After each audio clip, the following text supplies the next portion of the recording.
Bonjour à toutes et à tous et bienvenue à cet événement que Sol a le plaisir d'organiser ce week-end après une année 2020 qui a été tumultueuse pour beaucoup de monde. Cet événement fait suite aux échanges paysans qui ont été organisés par l'association Sol qui soigne la terre et les peuples en Inde entre 3 pays différents, la France, l'Inde et le Sénégal. Et avant de lancer la première thématique de la table ronde, je vais donner la parole à Jacques Godard qui est paysan en Normandie et qui va vous en présenter un petit peu plus. Bon, bonjour à toutes et à tous.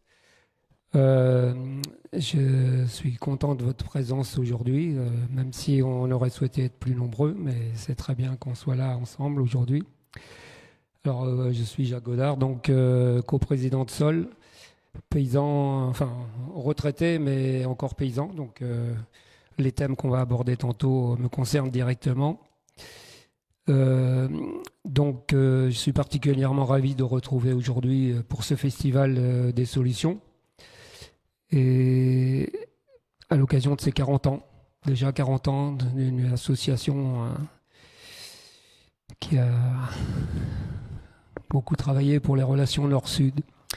Bon, les 4 décennies écoulées ont été pour nous un combat pour faire vivre les principes et le respect d'équité, la diversité, la justice sociale et environnementale. 40 ans après la création de l'association, nous avons à cœur de continuer à consacrer toute notre énergie à la revalorisation du rôle des paysans et paysannes et à la préservation des ressources naturelles via la promotion de l'agroécologie paysanne. Nous sommes fiers du chemin parcouru aux côtés de nos partenaires du Sud, mais aussi de nos financiers et des réseaux locaux.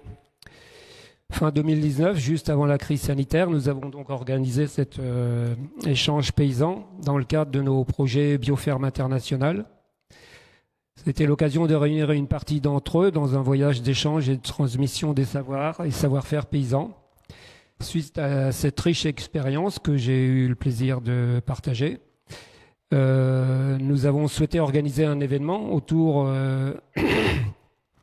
des thématiques d'action de sol qui traiterait de la transition agricole et alimentaire, mais encore plus de cette importance de la transition des échanges de savoir-faire, que ce soit au niveau local, en France, mais aussi, bien sûr, à l'international, puisque il est urgent de faire les choses de concert et de manière la plus coordonnée possible.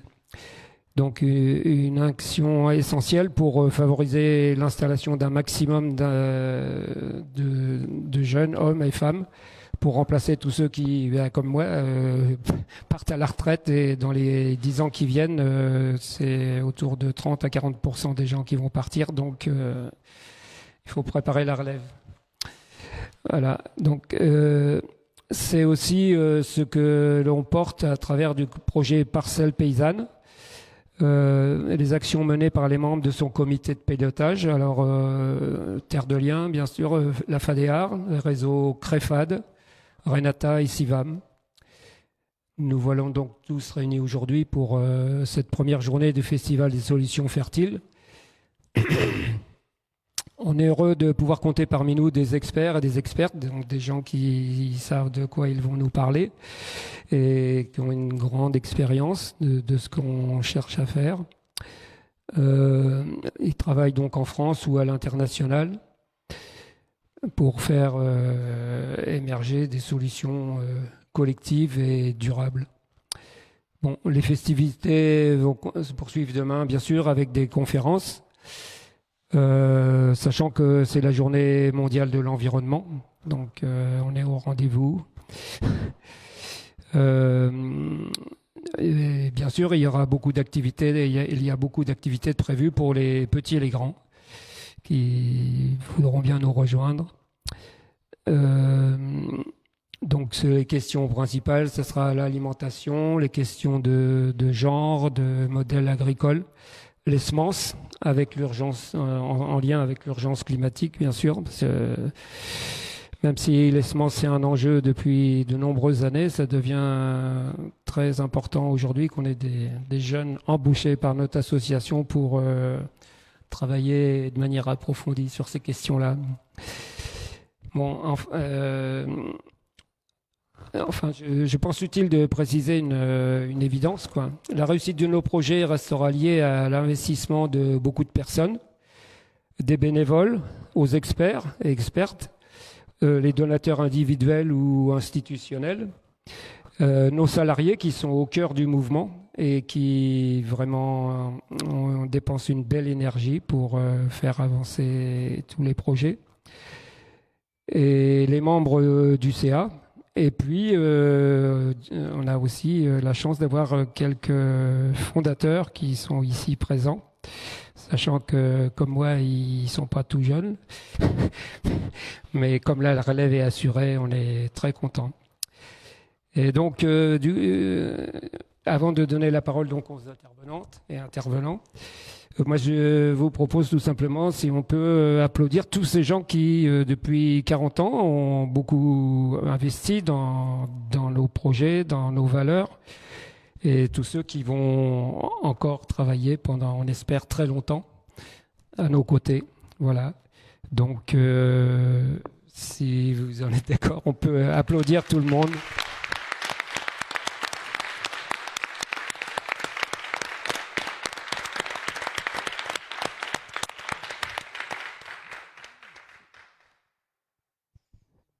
Merci beaucoup Jacques.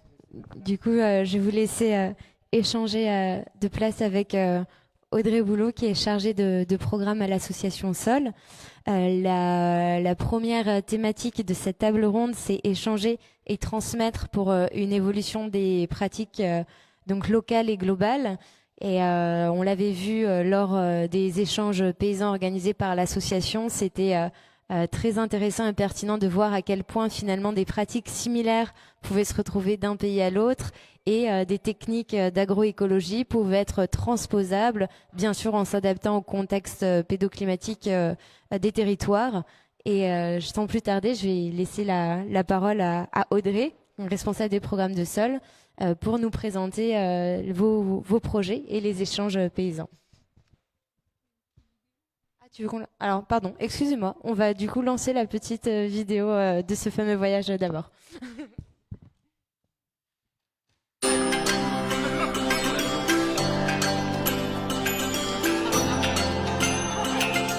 Les échanges paysans nous permettent d'approfondir nos connaissances et à la fois d'échanger sur finalement ce qui nous relie tous, peu importe nos continents et nos pays, l'agriculture.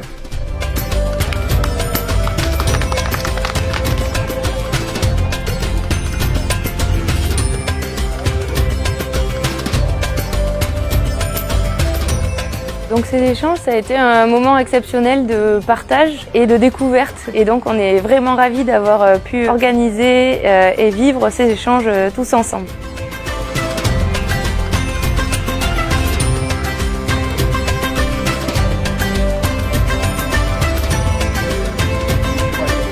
Ce qui m'a marqué le plus, c'est le courage qu'ont les femmes. Au Sénégal aussi, dans les villages, c'est les femmes vraiment qui s'occupent de la nature le plus souvent. Et on revoit ça en Inde.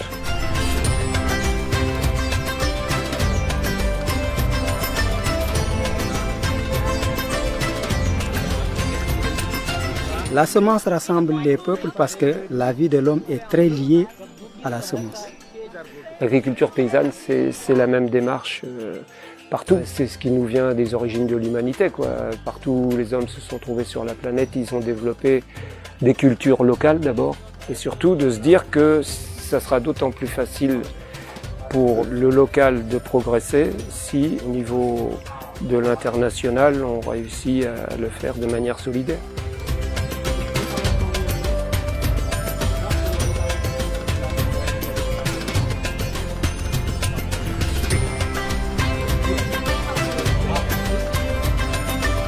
Ça me rassure un peu de voir qu'il y a des pratiques possibles en Inde malgré la sécheresse, malgré plein de contraintes, et que Navdanya aide à développer ces pratiques. We show that climate changes caused by industrial farming can be solved by ecological agriculture. Species extinction caused by pesticide can be solved when you start doing organic farming. So on every big problem, we have the solution. Plus on cultive, plus on se nourrit, avec respect, plus la terre que nous laissons aux générations futures est et sera fertile.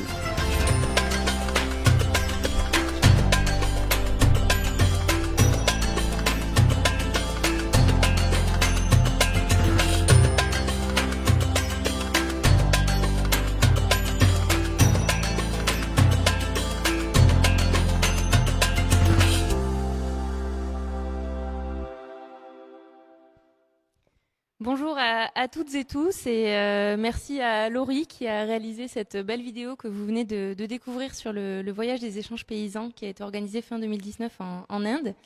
Donc, je suis Audrey Boulot, responsable des programmes de l'association Sol Alternative Agroécologique et Solidaire, organisateur de ce festival de ces 2 jours-ci. Donc, pour présenter rapidement l'association pour ceux qui ne nous connaissent pas ou peu, Sol, c'est une association de solidarité internationale qui a été créée en 1980, qui a pour objectif de participer à la satisfaction des besoins essentiels des agriculteurs et agricultrices paysans et à la valorisation de leur rôle dans la société. Donc pour ce faire, Sol soutient le développement de l'agroécologie paysanne via notamment 4 axes d'action. Le premier, c'est l'accompagnement sur le long terme d'actions portées avec des associations locales dans les pays où nous intervenons. Aujourd'hui, Sol mène des projets à l'international, tout d'abord en Inde, au Sénégal, au Pérou, mais également en France avec plus de 35 partenaires. Le deuxième, c'est la mise en réseau des acteurs de la transition du local au global. Le troisième, la diffusion des idées et des expériences pour sensibiliser et essaimer. Et le quatrième, enfin, le dialogue avec les pouvoirs publics et en lien avec les collectifs dont nous sommes membres, dont la plateforme pour une autre PAC, le CFSI, le CRID, Coordination Sud, voilà, pour n'en citer que quelques-uns. Donc en lien avec le sujet de notre table ronde, je vais vous parler plus particulièrement d'un programme, celui qui est à l'origine en fait des échanges paysans que vous venez de découvrir. C'est le programme Bioferme International. Donc ce projet, il a été initié en 2016 en Inde, en France et au Sénégal.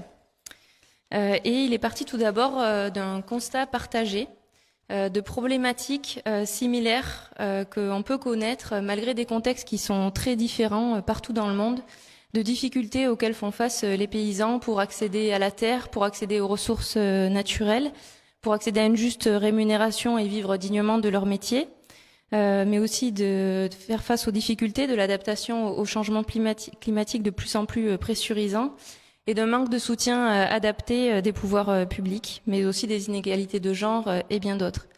Et de l'autre côté, face à ce constat partagé de problématiques qu'on peut trouver partout dans le monde, il y a aussi des solutions qu'on voit émerger et qui sont de plus en plus nombreuses partout sur nos territoires, d'alternatives agroécologiques qui sont viables, qui sont adaptées aux spécificités de chaque territoire, et qui nécessite aussi d'être mise en lien pour favoriser les échanges des pratiques et des savoir-faire.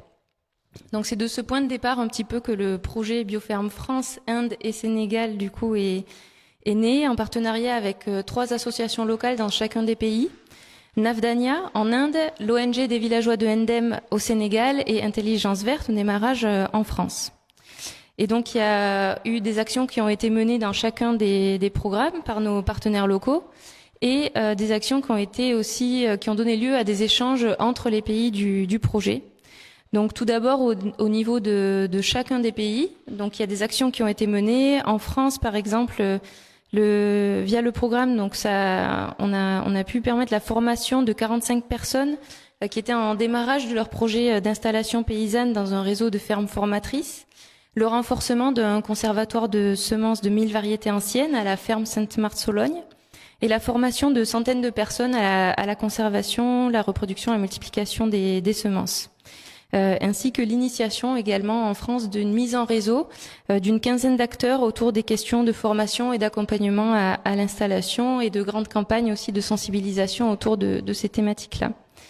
En Inde, le programme donc mené en partenariat avec Navdanya, qui a été fondé par Vandana Shiva et qui sera présente virtuellement à la conférence de demain. Le projet a accompagné des paysans et particulièrement des paysannes dans leur formation à l'agroécologie et à la conservation des semences. Il a permis de créer un réseau d'échanges entre 83 femmes qui sont maintenant gardiennes de semences et l'identification de 25 semences variétés de semences adaptées localement et résilientes au changement climatique. Au Sénégal, le projet a permis la création d'une ferme-école de formation et de production en agroécologie en milieu sahélien, avec en son sein un espace test qui est assez innovant au Sénégal, la formation de 11 animateurs, la plantation de plus de 3000 arbres, ou encore l'inclusion de cette initiative dans un vaste réseau d'échanges autour de l'agroécologie au Sénégal. Donc il y a eu, voilà, dans le cadre de ces projets dans chacun des pays, des actions qui ont été menées, où dans chacun des pays, cette question de la transmission et des échanges de savoir-faire a évidemment été clé, et a permis notamment de diffuser tout d'abord les pratiques qui ont été testées, validées, approuvées par les agriculteurs, les agricultrices dans les champs, et d'essaimer ainsi ces pratiques. Ça a permis aussi de créer, d'alimenter des réseaux d'échange et d'entraide entre les paysans, mais aussi entre les organisations partenaires du projet.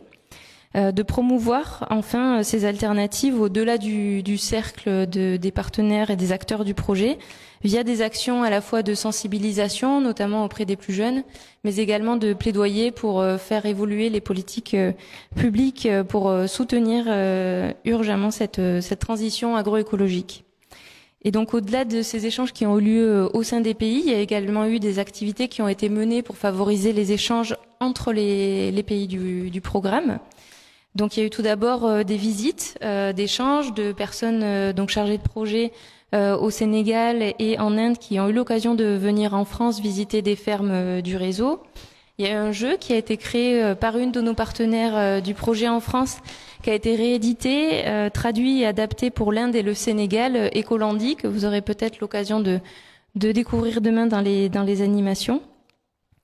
Il y a eu aussi du coup donc les échanges paysans que vous venez de découvrir, qui a rassemblé plus de 100 personnes donc en novembre 2019 en Inde, et ce voyage ça a été un petit peu la belle apogée de ce programme. Un petit peu, c'est quelque chose qu'on n'a pas l'occasion d'organiser tous les jours et qui a été vraiment vraiment important et exceptionnel pour nous, parce qu'il a permis déjà de croiser ces savoirs, ces savoir-faire entre pairs autour des 3 thématiques qui étaient centrales dans le projet: l'agroécologie, les semences et l'autonomie.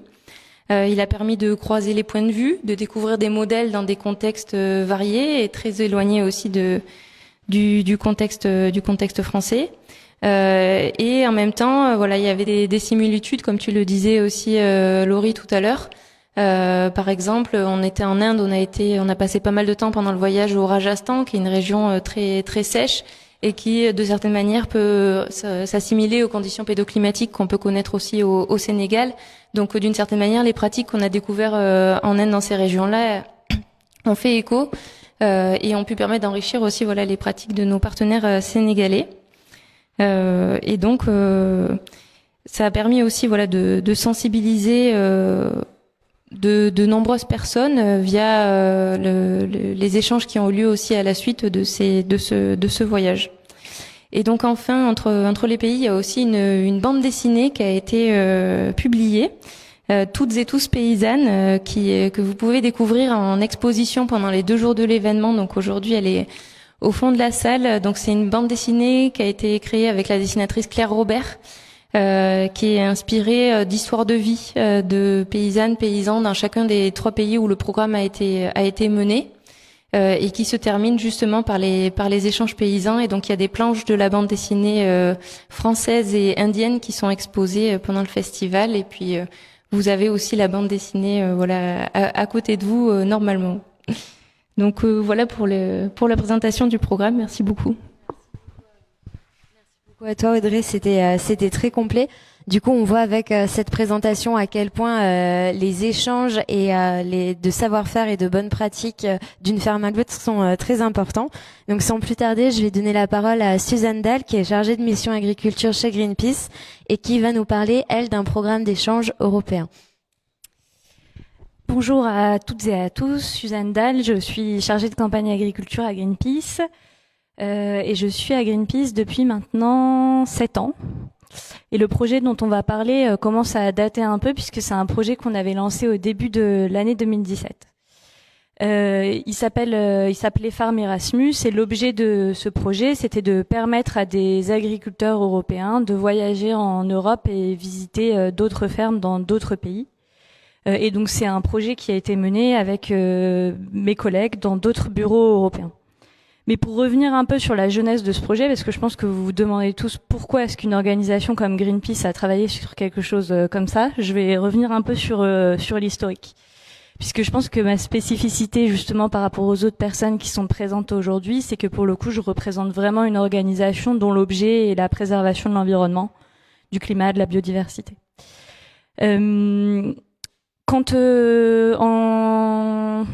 En gros, la clé d'entrée de Greenpeace sur les questions agricoles, c'était vraiment à travers le sujet des OGM au départ. Au départ, on a travaillé vraiment sur ce sujet-là, sans forcément parler d'agriculture dans son ensemble. Ce qui en fait rejoint une des problématiques clés, une des thématiques clés chez Sol, qui est celle des semences, si je comprends bien, et de l'autonomie, puisque c'est quand même intimement lié. Mais toujours est-il qu'en réalité, on a commencé à parler d'agriculture dans son ensemble que plus tardivement, et on a finalisé une position internationale sur la vision que portait Greenpeace pour l'agriculture en juin 2015.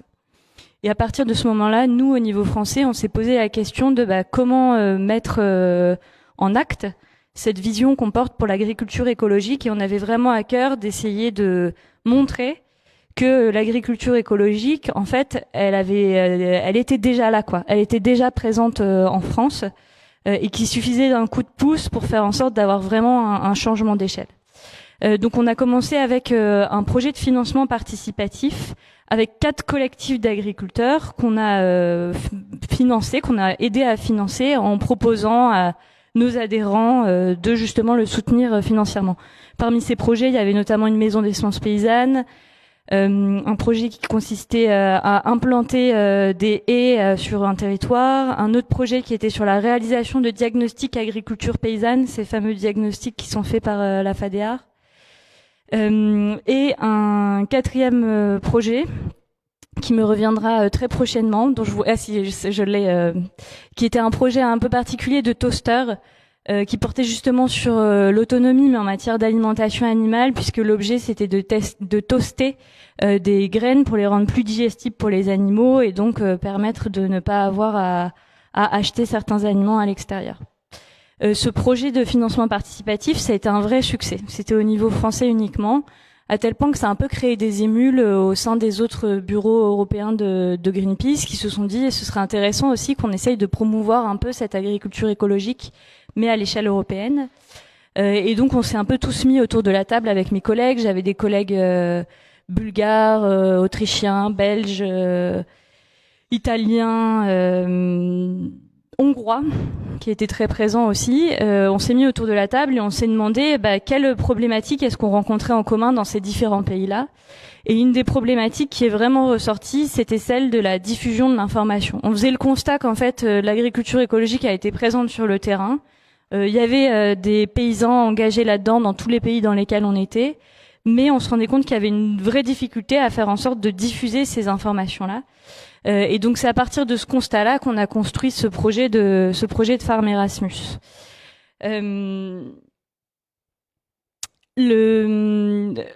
Au départ, notre idée initiale, c'était vraiment de partir sur un outil internet, puisque vous nous connaissez, on est très fort sur le numérique. Sauf que on s'est renseigné avant, on s'est dit quand même que peut-être qu'on avait notre propre biais sur la vision très internet des choses, et on a réalisé quelque chose qui s'appelle un focus group. C'est un sondage en fait, mais très qualitatif, où on regroupe quelques personnes dans une pièce pour leur poser des questions et mieux comprendre leur avis sur un sujet donné. Et en l'occurrence, on l'a fait vraiment sur cette question-là, celle de la diffusion de l'information, avec des agriculteurs français d'une part, belges d'autre part, et grecs d'autre part. Et ce qui est ressorti de ça, c'est que certes, il y avait un intérêt pour des outils internet, alors de manière très claire plutôt pour des jeunes. Donc par exemple, nous, ce qu'on avait en tête, c'était un site internet sur lequel on aurait des études de cas dans différents pays. Mais il y avait quand même cette dimension très forte de l'échange entre pairs, qui était un des gros enseignements de cette étude-là. C'était de dire, faites ce site si ça vous semble pertinent, mais si vous ne le matérialisez pas de manière très concrète par des échanges en physique, chose qui nous manque pendant cette période de Covid, au final, ça n'aura pas vraiment de sens parce que c'est un besoin indispensable qu'on a identifié dans ces groupes de parole. D'où justement la naissance de ce fameux programme Farm Erasmus qui nous a permis de réaliser ces échanges-là qui ont été très riches. Merci beaucoup. Et développer peut-être dire le nombre de paysans qui ont participé à Farm Erasmus et ce que ça leur a apporté. Il y avait une vingtaine de paysans à peu près qui ont participé. Ça s'est fait sur 4 pays. Il y a eu un échange qui a eu lieu en Belgique, un autre en France, un 3e en Bulgarie et un 4e en Grèce. Et donc en gros, dans chacun des groupes, il y avait en général en moyenne 5 agriculteurs qui venaient d'autres pays. Donc avec aussi cette barrière de la langue, mais qui au final est assez facile à surmonter quand on est dans un contexte d'échange sur une ferme, parce qu'on voit les choses, on les montre, donc c'est quand même beaucoup plus simple. Et globalement, on a eu des très bons retours des agriculteurs qui ont participé, qui étaient vraiment contents de pouvoir voir comment les choses se passaient ailleurs et d'être inspirés par des pratiques qui étaient parfois très différentes des leurs. Avec dans le cas de certains agriculteurs qui venaient en France, une agriculture qui apparaissait comme plus moderne que celle qu'ils pouvaient pratiquer dans leur pays, et à l'inverse des pratiques beaucoup moins mécanisées pour des agriculteurs français qui allaient visiter d'autres pays. Mais globalement, les retours étaient très positifs parce que chaque paysan qui a participé nous a quand même fait ce retour d'avoir pu apprendre quelque chose des pratiques de l'autre. Après, d'un point de vue très réaliste, nous, on n'a pas été en capacité malheureusement de reproduire le programme. On s'est posé la question à un moment donné d'essayer de le porter pour en faire vraiment un programme européen, quoi. Là, en l'occurrence, on palliait un peu certains manquements de la formation à l'échelle européenne. C'est une des possibilités qui reste ouverte. Merci beaucoup.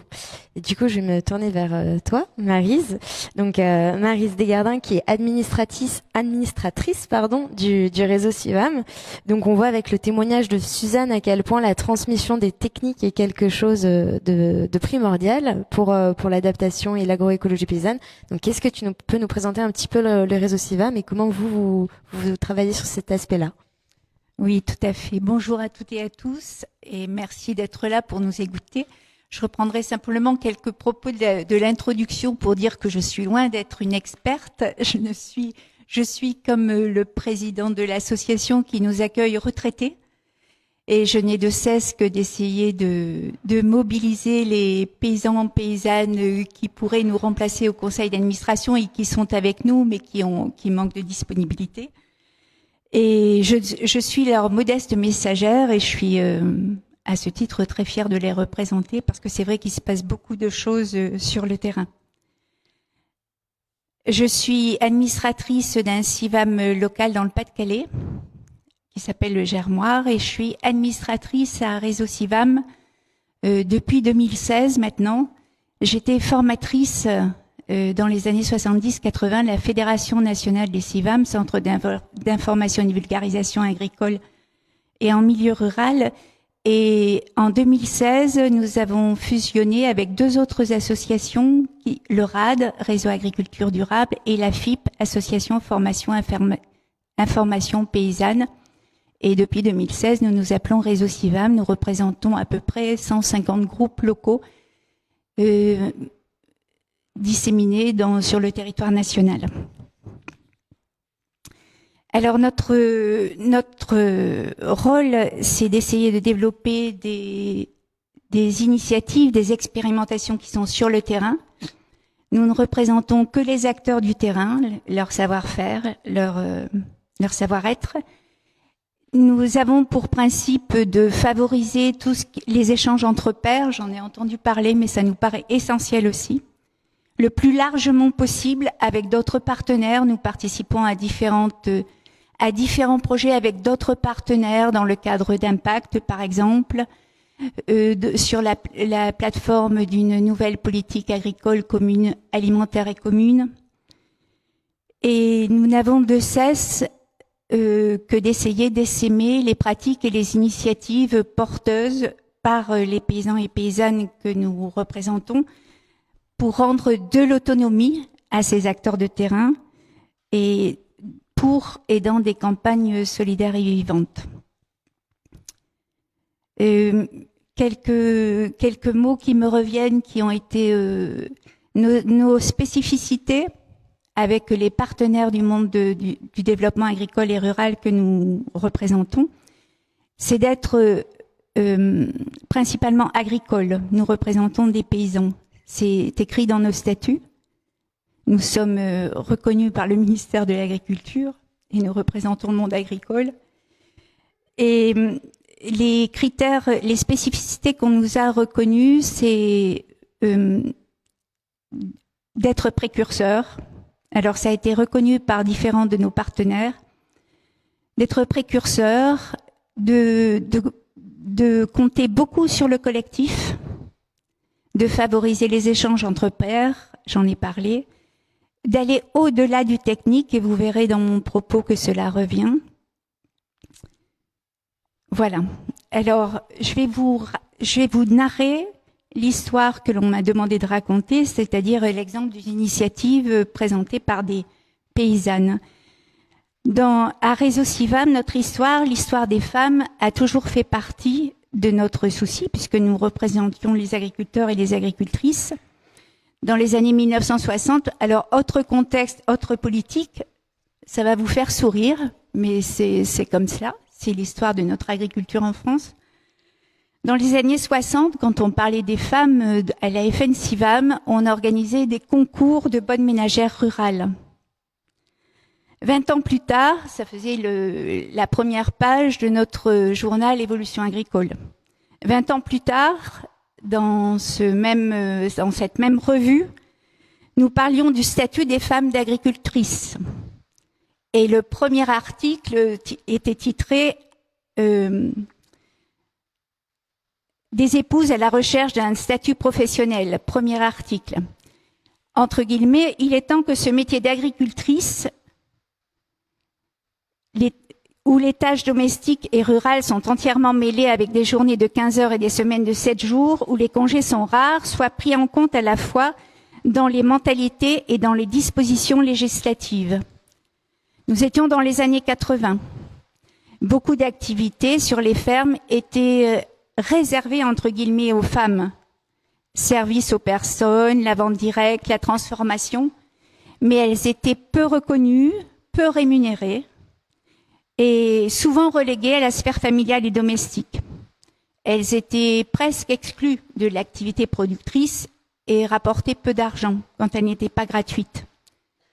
Toutefois, l'évolution des attentes du monde agricole et rural, l'évolution des attentes de la société, les mouvements internes à la profession, l'installation de nombreux non issus du milieu agricole changent un peu les donnes et des activités se développent, la transformation, la vente à la ferme, le tourisme, et petit à petit, le travail des agricultrices devient plus visible.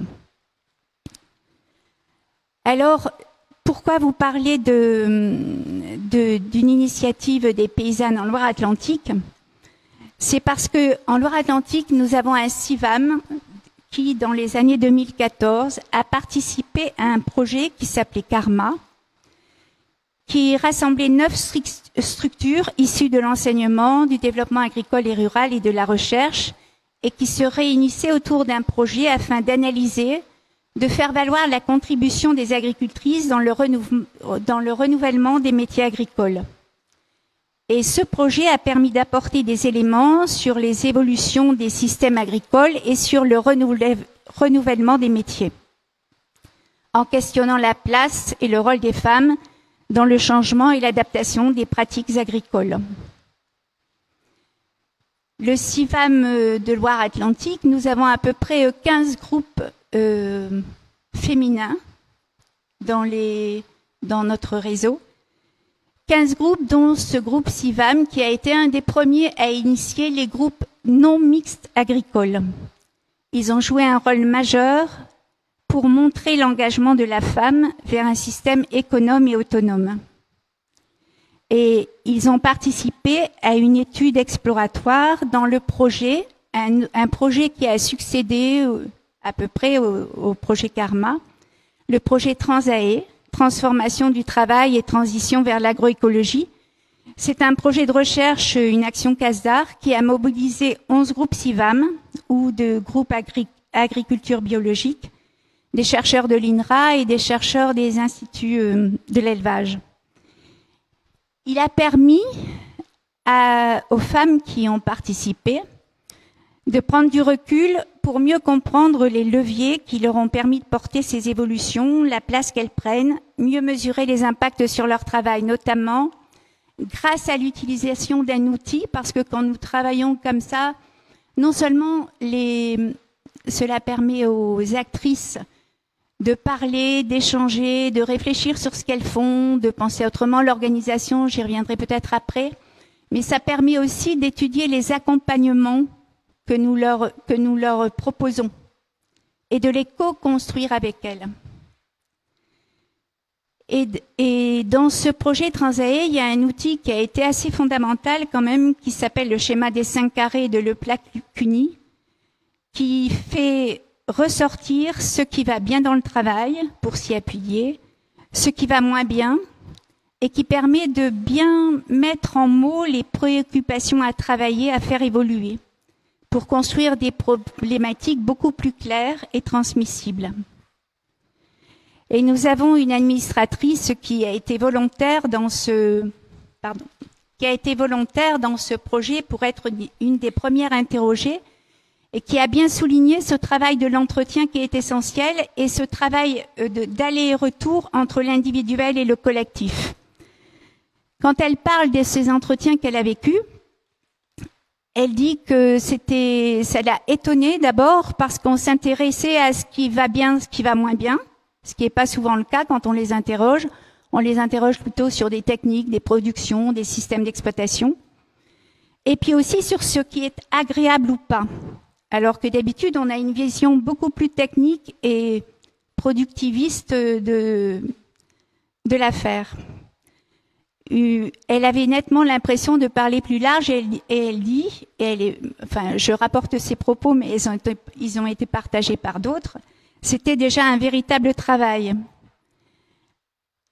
Dans ce projet qui a été mené, il y avait tout le temps un aller-retour, je vous dis, entre l'individuel et le collectif, c'est-à-dire qu'à chaque fois, ça permettait de mettre en mots des préoccupations, et puis il y avait un retour vers le collectif qui permet d'échanger avec les pairs, d'échanger avec des chercheurs qui nous accompagnent, bien sûr, des étudiants, et qui permettent de prendre du recul par rapport à ce qui se passe et d'avancer. En fait, l'administratrice dont je vous parle était fondatrice quelques années auparavant de ces groupes en non-mixité choisie, qui avaient fait réagir d'abord leurs conjoints ou les exploitants, qui disaient à un groupe de femmes, est-ce qu'on fait un groupe d'hommes, nous? C'est un peu excluant, non?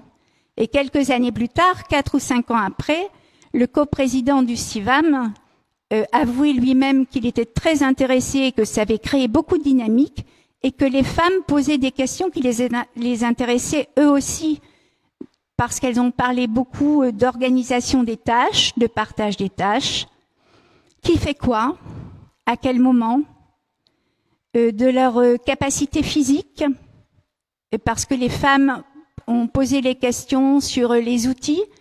Vous savez comme moi que dans le machinisme agricole, on a construit de grosses machines, les sacs sont lourds, pas facilement transportables, etc.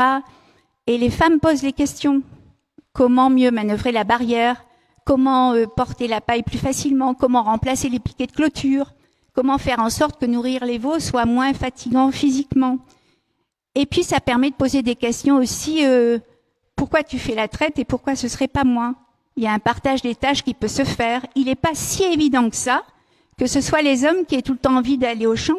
Peut-être qu'il y a des hommes qui ont aussi envie de garder les enfants ou de revoir l'organisation autrement.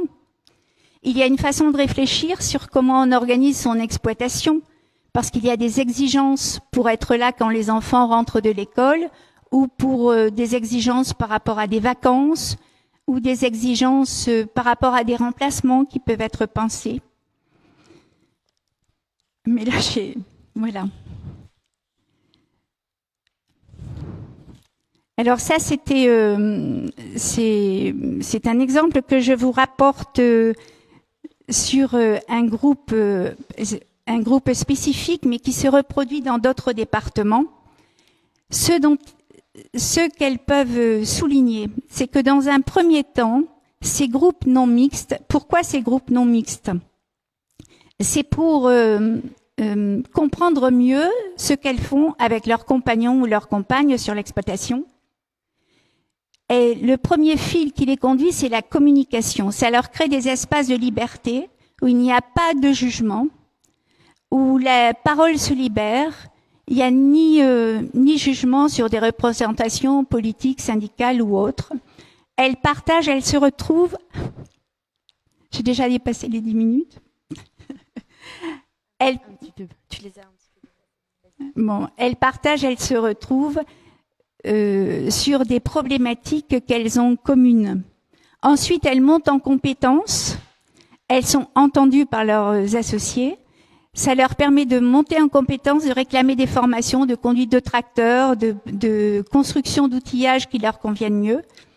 Et puis, enfin, la troisième étape, ça se fait sur plusieurs années, elles le constatent, c'est qu'elles prennent part vraiment à l'orientation de l'exploitation vers l'agroécologie parce qu'elles ont une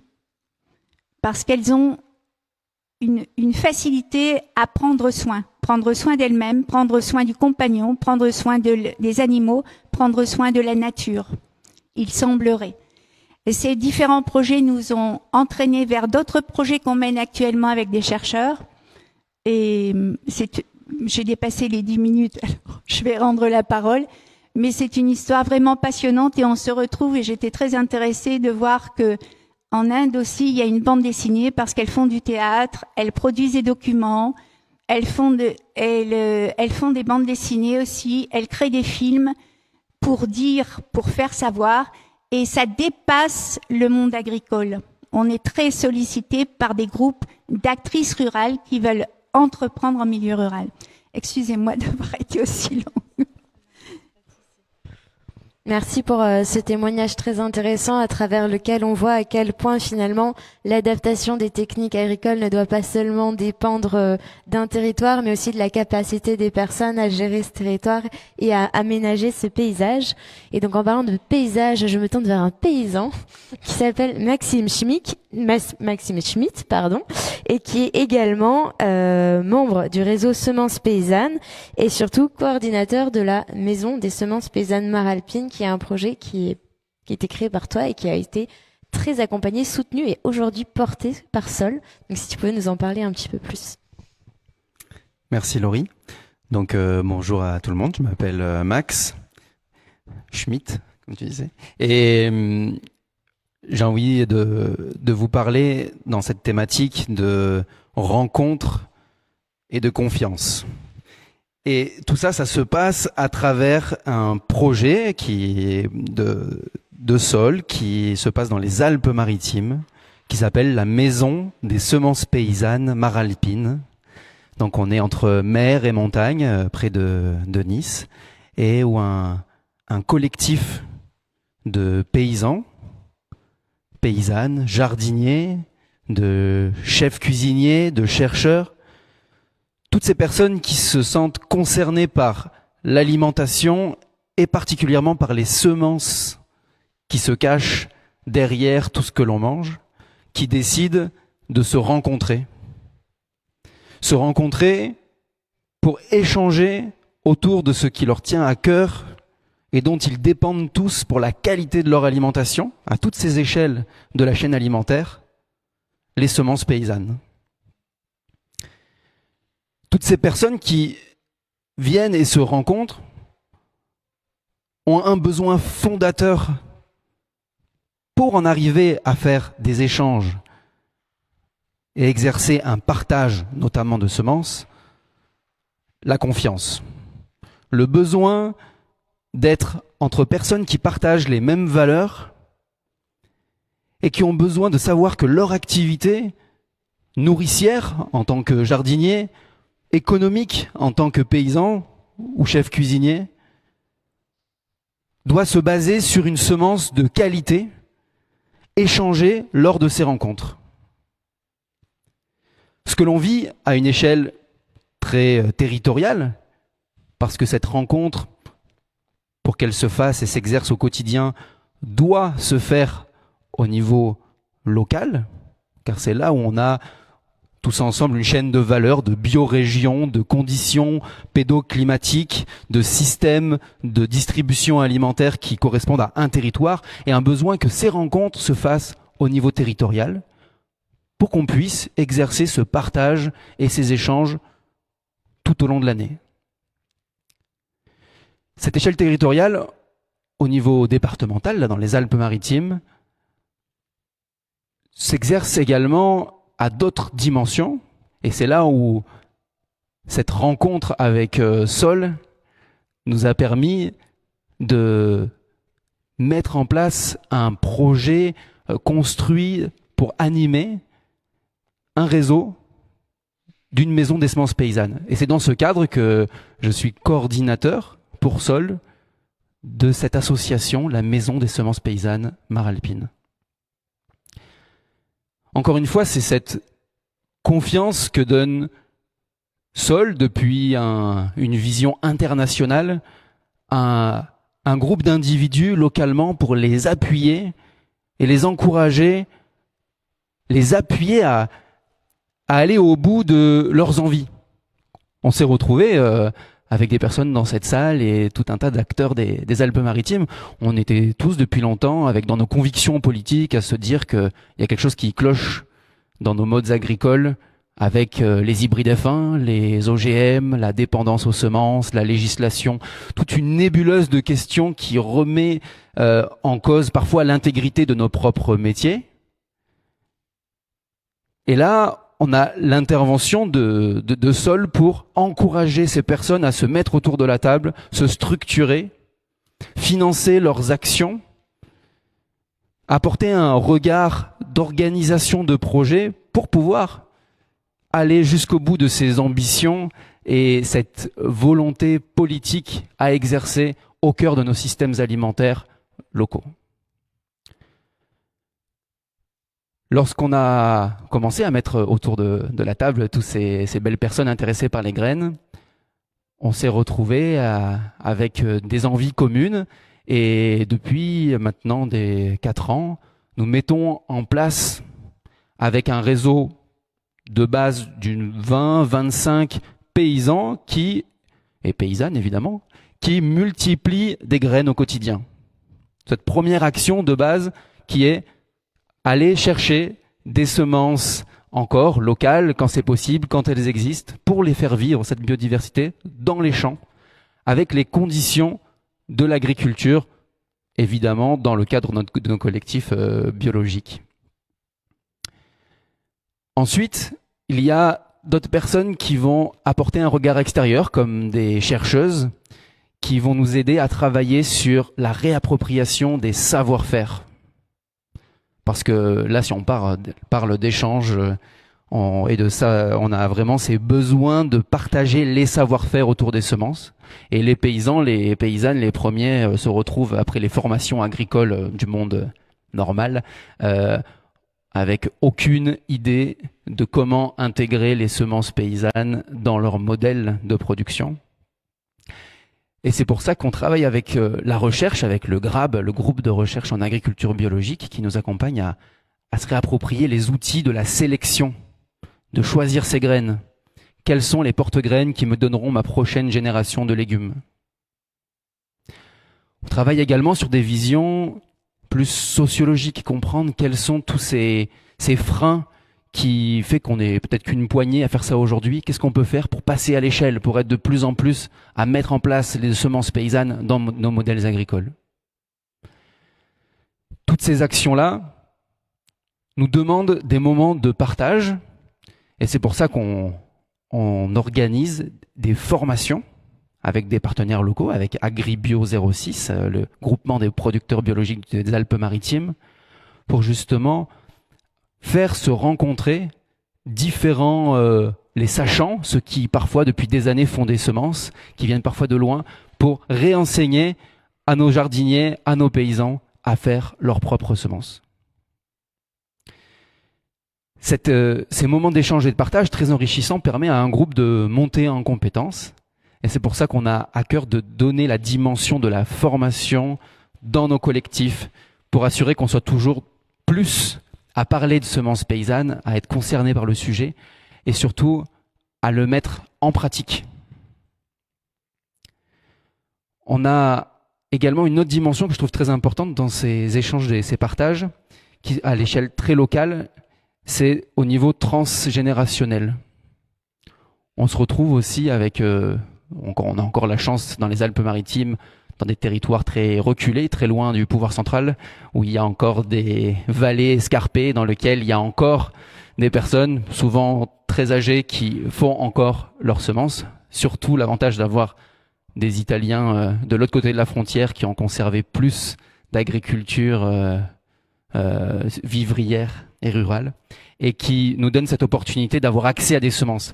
Et là, il y a ce moment de partage très important, de prendre ce temps de la transmission pour récupérer des graines, ce qui prend en principe quelques secondes à donner un bocal, mais qui prend en réalité des heures pour parler de savoir-faire, d'itinéraires techniques, on appelle ça plutôt des chemins de semences, comment faire de la graine à la graine, comment les sélectionner, comment les cuisiner, comment les partager, comment les conserver.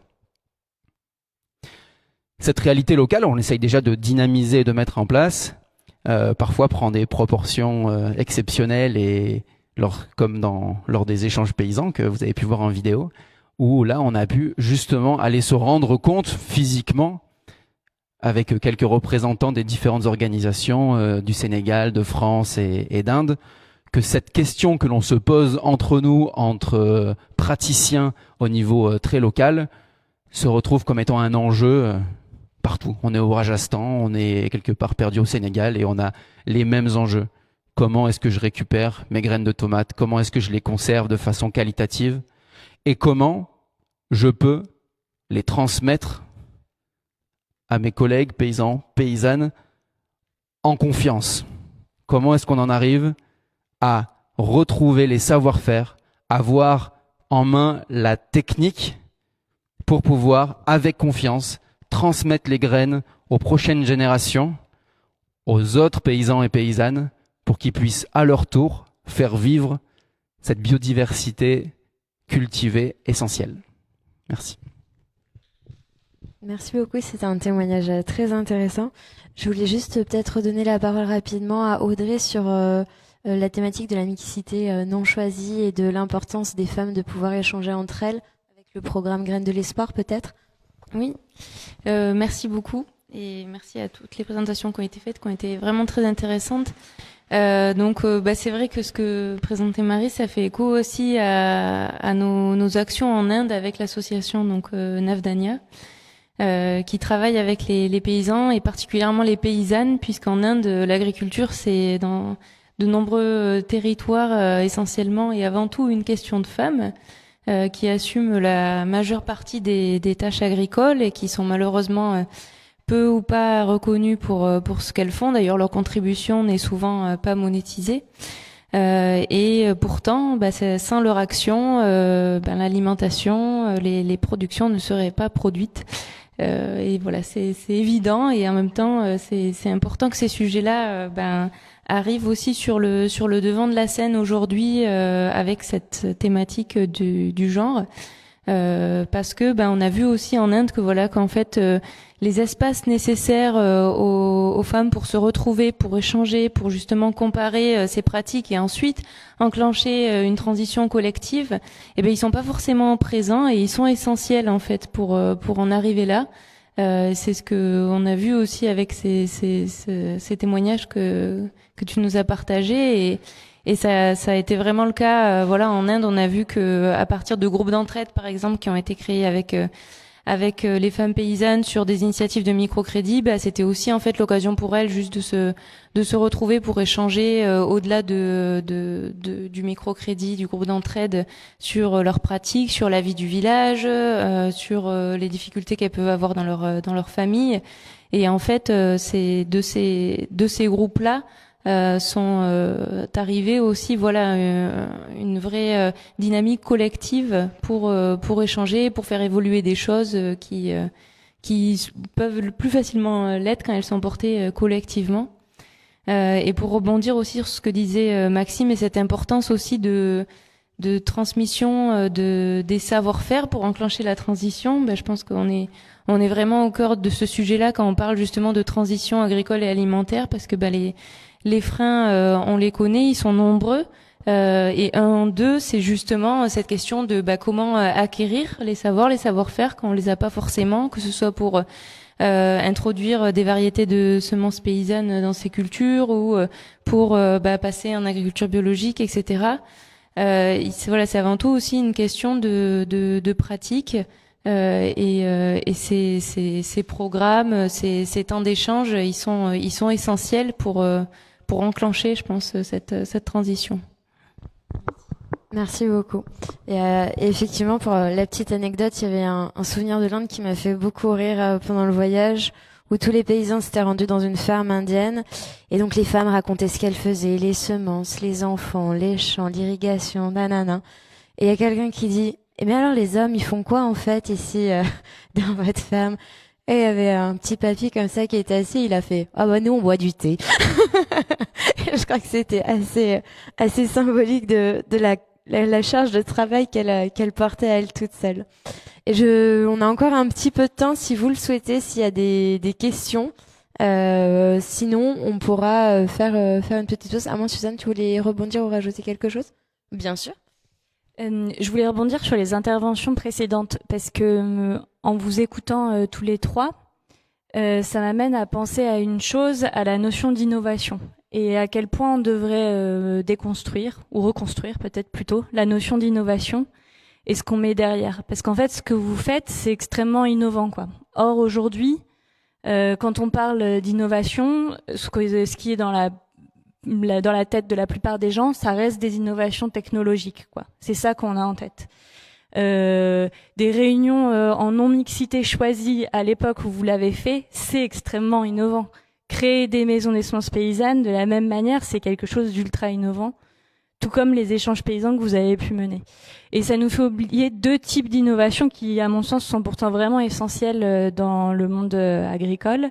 D'une part, les innovations qui sont plus, je ne sais pas si c'est le bon terme, mais low-tech, qui vont nécessiter peu d'investissement. Je pense notamment à l'atelier paysan, qui est très calé sur tous ces sujets-là. Mais où, au final, on va pouvoir, avec des innovations qui coûtent pas grand-chose, changer beaucoup de choses. Peut-être d'ailleurs que vous avez pu en expérimenter quand vous parliez de ces échanges sur la pénibilité au travail. Je suis sûre. Je sais pas si on entend. Et comment? Parce que nous travaillons avec Atelier Paysan et d'autres partenaires. Et j'aurai l'occasion de rebondir aussi tout à l'heure dans une MCDR, une mobilisation collective de développement rural usagère, où on voulait rendre l'autonomie, les savoir-faire, rendre l'autonomie aux paysans et aux paysannes, et en travaillant avec tous les partenaires et des chercheurs et les acteurs, il nous est très vite apparu que le regard qui était le plus transversal dans l'exploitation, c'était le regard féminin, ce qui fait qu'on a avancé et que déjà on imagine d'autres projets et que des groupes, des CIVAM et des groupes d'autres fédérations se sont inscrites dans des formations avec ateliers paysans pour rendre les outils plus adaptés, par exemple des constructions de chariots pour porter des piquets de clôture, différents outils. Et c'est vrai que c'est très porteur. C'est à partir d'un moment où la prise de parole est libérée, où il y a des espaces créés, les premières questions qui apparaissent, ce sont bien souvent des questions d'organisation, vie professionnelle, vie familiale, parce que c'est très lié dans le monde de paysans. On parle évidemment du territoire, je pense aux espaces tests qui se créent dans différents endroits, et on travaille beaucoup avec eux et dans la région où je suis, combien on le sait, parce que on installe en particulier chez nous des maraîchers qui se posent la question des semences. J'allais te dire tout à l'heure, ça n'a rien il n'y a pas besoin d'être en Alpes-Maritimes pour se poser la question de la transgénération, ça se fait.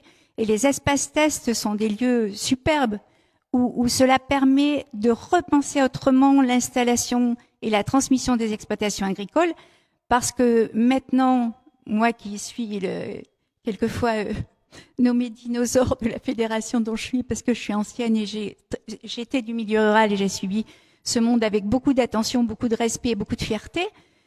Mais c'est vrai que les nouveaux exploitants qui font bouger les choses aussi, ce sont des non issus du milieu agricole, ce sont des exploitants qui existent et qui se remettent en cause parce qu'ils sont les premiers à se rendre compte que, avec toutes les politiques qu'ils ont subies ou qu'ils ont suivies, ils vont au mur, mais qui posent la question d'une exploitation agricole qu'ils prendraient quelques années, avec un confort de vie qu'ils ont choisi, avec un choix de vie, avec un épanouissement personnel auquel ils tiennent. Et donc, la vie du paysan n'est plus la même, pensez comme ça. Ça n'est plus j'agrandis mon exploitation pour faire toujours plus avec des grosses machines. Ça peut être ça dans certaines régions, ça peut être ça dans la tête de certaines personnes. Quand tu parlais de confiance, j'avais envie de dire, il y a la confiance et il y a surtout l'envie d'eux. Et je crois que à l'issue de la pandémie, en plus, ça a exacerbé des choses comme ça. On redécouvre la campagne autrement. Elle est source, elle est ressource. Mais elle peut pas être ressource si elle n'est pas réfléchie par de la bienveillance et en pensant bien-être. Et le deuxième type d'innovation, au-delà de ces innovations low-tech auxquelles je pense, c'est les innovations structurelles. Pour moi, la coopération agricole, c'est la plus grande innovation qui ait existé dans le monde agricole, quoi. Et toutes ces structures collectives qu'on voit aujourd'hui, qui émergent, qui font plein de choses, en fait, c'est aussi des grandes innovations. Mon propos, en soulignant ça, c'est pas de rejeter le progrès technologique, c'est pas ça. Mais c'est de se poser la question aujourd'hui du soutien public et du soutien de l'État. Est-ce que c'est normal que le soutien public aujourd'hui aille uniquement en direction des innovations technologiques, pour le soutien des nouvelles techniques de modification génétique, pour tous ces trucs-là, sans se poser la question du soutien que l'État va donner à toutes ces démarches collectives, d'une part, et à tous ces autres types d'innovations? C'est effectivement un grand jeu en cours. Il y a un internaute qui demandait s'il était possible d'avoir ce type d'organisation. Et du coup, là, je pense qu'il faisait référence aux semences, parce que c'était il y a 27 minutes. Donc, c'était ça quand tu parlais. Donc, si c'était pour les semences ou si c'était pour la non-mixité, je vais commencer par te laisser, Maxime, répondre à la question. Est-ce que c'est possible d'avoir cette organisation en République démocratique du Congo? Oui. Enfin, ça part de cette volonté, de l'envie d'eux. Ça part de ce besoin d'eux, de dire que s'ils parlent des semences paysannes, la coévolution entre les plantes cultivées pour en arriver à des modèles agricoles, 10 000 ans d'histoire, ne se sont passés que parce qu'il y a toujours eu des collectifs, des communautés rurales, de paysans, de mangeurs qui se sont posé les questions de comment faire ses propres semences, comment les faire vivre, comment les échanger, comment avoir une qualité germinative, une qualité derrière les semences qui permettent de se les transmettre avec les savoir-faire entre praticiens de ces semences-là. Donc oui, c'est possible, ça a été fait partout, sur toute la planète, et c'est aujourd'hui nécessaire de le réinventer, le re-innover avec nos façons d'être aujourd'hui au XXIe siècle, avec nos visions du monde, avec la technologie qui existe également, avec de nouveaux savoirs, de réinventer les façons de s'organiser pour que ces semences paysannes puissent être transmises et vivre. Merci. Et tu voulais rajouter un petit mot? J'ai envie de dire, nous sommes une fédération issue de l'éducation populaire et bien sûr c'est l'épanouissement personnel et le bien-être et la bienveillance que nous. Alors c'est possible, et tout à l'heure tout ce que tu disais ou tout ce que j'ai entendu, si on en arrive là aujourd'hui, à la fois il y a la sortie de la pandémie, je crois, qui fait que ça a mis en avant des attentes et tout ça qu'on avait dans sa tête, mais alors je vais le dire avec mes mots, où les gens se perdaient parce qu'on est emmené dans un chemin qui va pas à tout le monde, on en est bien conscient. Mais c'est aussi le travail de nos anciens, de nos paysans avant, qui produisaient leurs semences, et c'est pour ça que bien évidemment les les maraîchers qui s'installent ont très vite l'envie de créer leur propre demande. Il y a des stages de formation de traction animale qui réapparaissent. Enfin, je veux dire, tous ces mouvements-là montrent bien que, oui, quand j'en reviens à ce que je dis, hein, le regard bienveillant, quand on pense au bien-être, eh ben, les femmes en parlent entre elles d'abord toutes seules, et puis quand elles le partagent avec les hommes, elles se posent aussi, quand elles le partagent avec les hommes, eh ben, les hommes sont bien contents de l'entendre et de les accompagner dans ce sens. Parce que on travaille aussi avec Solidarité Paysans. Il y a beaucoup de paysans qui se suicident. Hein. Je vais pas vous le redire. Il y a des films qui sont sortis, il y a des livres, et c'est très vrai, c'est la réalité. Donc, je crois que bien naturellement, l'homme avec un grand H se pose la question de qu'est-ce qu'il va faire de son passage sur Terre. Alors aidons-nous à nous poser les bonnes questions, et puis je crois qu'après les solutions se posent, si tant est qu'on ait la richesse de s'entendre, de s'écouter et de partager, d'être solidaires les uns avec les autres. Je crois que ce sera parfait pour le mot de la fin de cette première table ronde. On va faire une rapide pause et puis on se retrouve très vite pour la deuxième. Merci à tout le monde et merci à vous surtout.